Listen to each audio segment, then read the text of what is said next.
নমস্কার বন্ধুরা, পারমিতার খানা খাজানার আর এক নতুন পর্বে আপনাদের সকলকে স্বাগত জানাই। আজ আমি আপনাদের সাথে বাঙালিদের সবথেকে একটা প্রিয় রেসিপি শেয়ার করব, তা হলো দুধ শুক্তো। পুরো গ্রীষ্মকালটাই কিন্তু আমরা বাড়িতে সকলেই এই দুধ শুক্তো বা শুক্তো বানিয়ে থাকি, এমনকি যে কোনো অনুষ্ঠান বাড়িতেও কিন্তু এই দুধ শুক্তো খেয়েই থাকি। তো এই দুধ শুক্তো অনেকেই কিন্তু অনেক রকমভাবে বানিয়ে থাকেন, কিন্তু আজকে আমি যেভাবে বানাই সেটা আপনাদের সাথে শেয়ার করব। আর এইভাবে বানালে কিন্তু দুধ শুক্তো একদম অনুষ্ঠান বাড়ির মতোই খেতে হবে। তাহলে চলুন ছটপট দেখে নিয়ে আছে আজকের রেসিপিটা, আশা করছি ভালো লাগবে। আর যদি ভালো লেগে থাকে তাহলে অবশ্যই একটা লাইক শেয়ার করে দেবেন। আর আমার চ্যানেলে এরকম আরও ভালো ভালো রেসিপি পেতে হলে অবশ্যই চ্যানেলটা সাবস্ক্রাইব করে রেখে পাশে থাকা বেল আইকনটা প্রেস করে রাখতে হবে, তাতে আমি যখনই কোনো ভালো ভালো রেসিপি বা ভিডিও আপলোড করব সবার আগে নোটিফিকেশান আপনার কাছে পৌঁছে যাবে।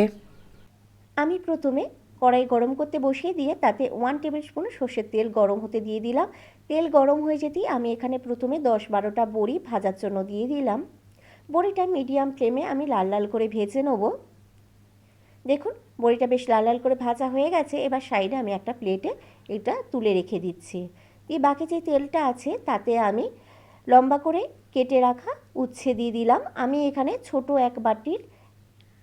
এক বাটি উচ্ছে নিয়েছি। উচ্ছেটাও দেখুন আমি লাল লাল করে ভেজে নিয়েছি।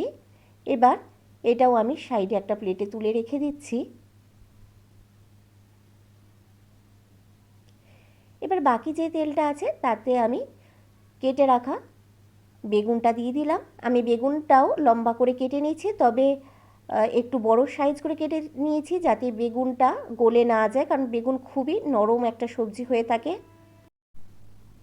বেগুনটাও দেখুন আমাদের ভাজা হয়ে গেছে। এবার এটাকেও আমি সাইডে প্লেটে তুলে রেখে দিচ্ছি।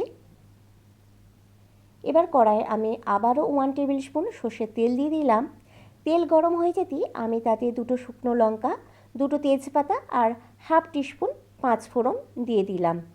পাঁচফোড়ন থেকে একটা মিষ্টি গন্ধ বের হওয়া পর্যন্ত আমরা এটা নাড়াচাড়া করে নিয়ে এতে আমি একে একে সবজিগুলো দিয়ে দেবো। তার জন্য প্রথমে দিয়ে দিলাম আলু, কাঁচা পেঁপে, গাজর, ডাঁটা, কাঁচকলা আর শিম। সবকটা সবজি কিন্তু আমি লম্বা করে কেটে নিয়েছি আর ছোটো বাটির 1 বাটি করে নিয়ে নিয়েছি। সবজিগুলো যদি একই সাইজে কাটা হয় তাতে সবজিগুলো সিদ্ধ হতেও সুবিধা হয়, আর কিন্তু রান্নাতে দেখতেও ভালো লাগে। সবজিগুলো 1-2 মিনিট আমি মিডিয়াম ফ্লেমে ভেজে নিলাম।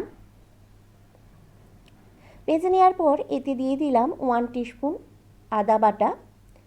আদা বাটাটাও দেওয়ার পরও আমি আরও 1-2 মিনিট ভালোভাবে সবজিগুলো নাড়াচাড়া করে ভেজে নেব, যাতে আদার কাঁচা গন্ধটা চলে যায়। এবার আমি চাপা দিয়ে লো টু মিডিয়াম ফ্লেমে আমি সবজিটা 5 মিনিটের জন্য ভেজে নেব, যাতে সবজিটা একটু সিদ্ধ হয়ে যায় আর ভালোভাবে ভাজাও হয়ে যায়। ততক্ষণ আমি একটা মশলা তৈরি করে নেব। তার জন্য এখানে নিয়ে নিয়েছি 1 টেবিল স্পুন কালো সর্ষে, 1 টিস্পুন রাঁধুনি আর 1 টিস্পুন পোস্ত। এই সবকটাই একসাথে আমি অল্প একটু জল দিয়ে একটা মিহি পেস্ট বানিয়ে নেব। অন্যদিকে আমি এখানে 1 বাটি দুধ নিয়ে নিয়েছি। দুধে 1 টিস্পুন কর্নফ্লাওয়ার মিশিয়ে দেবো। দুধে কর্নফ্লাওয়ার মেশানোর কারণ এটাই হলো, আমরা যখন দুধটা সবজিতে দেবো তখন দুধটা যাতে না কেটে যায়। কর্নফ্লাওয়ার না মেশালে দুধটা সবজিতে দেওয়ার পর কেটে যাওয়ার একটা সম্ভাবনা থেকে যাবে। অন্যদিকে 5 মিনিট পর আমি ঢাকনাটা খুলেছি। দেখুন সবজিগুলো আমার ভালোভাবে ভাজা হয়ে গেছে, দেখে বোঝাই যাচ্ছে। এবার সবজিতে আমি আগে থেকে বানিয়ে রাখা পেস্টটা দিয়ে দেবো। পেস্টটা দিয়ে আমি আবারও কিছুক্ষণ নাড়াচাড়া করে মশলাটার সাথে সবজিগুলো ভেজে নেব, যাতে মশলার কাঁচা গন্ধটা চলে যায়। যখন মশলাটা ভালোভাবে মিশে গেছে সবজির সাথে, আমি এতে দুধটা মিশিয়ে দিলাম। আমি এখানে দুধ আর জল মিশিয়ে শুক্তোটা করব। আপনারা চাইলে কিন্তু শুধু দুধ দিয়েও শুক্তোটা করতে পারেন। আমি 1 বাটি দুধ দেওয়ার পর প্রয়োজন মতো জল দিয়ে দিচ্ছি। আপনারা কিন্তু জল বা দুধটা আপনাদের প্রয়োজন হিসাবে দেবেন, যতটা আপনারা শুক্তোর গ্রেভিটা পাতলা বা গাঢ় রাখতে চান সেই হিসাবে। দুধটা দিয়ে আমি নাড়াচাড়া করে নিয়ে এতে আমি দিয়ে দিচ্ছি স্বাদ মতো নুন আর 1 চামচ চিনি। চিনিটা শুকতে অবশ্যই দেবেন, না হলে কিন্তু শুক্তোর আসল স্বাদটা পাবেন না। তো চিনিটা কিন্তু এখানে মাস্ট। আমি নুন আর চিনিটা দিয়ে ভালোভাবে নাড়াচাড়া করে মিশিয়ে নিয়ে আমি এটা চাপা দিয়ে রান্না করে নেব লো ফ্লেমে, যতক্ষণ না সবজিটা ভালোভাবে সিদ্ধ হয়ে যাচ্ছে। দেখুন আমি প্রায় 10 মিনিট পর ঢাকনা খুলেছি, আমাদের কিন্তু সবজি ভালোভাবে সিদ্ধ হয়ে গেছে আর ঝোলও গাঢ় গাঢ় হয়ে গেছে।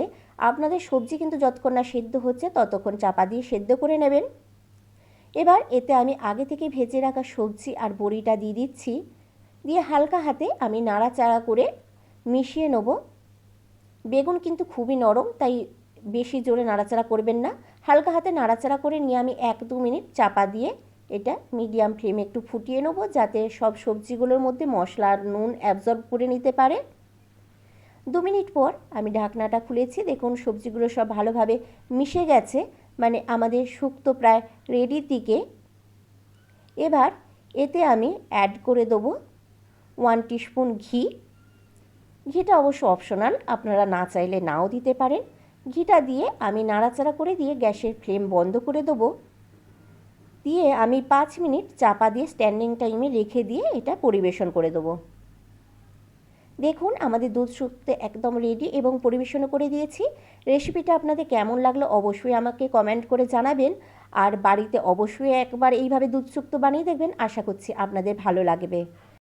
আর যদি ভালো লেগে থাকে তাহলে অবশ্যই একটা কিন্তু লাইক শেয়ার করে দেবেন।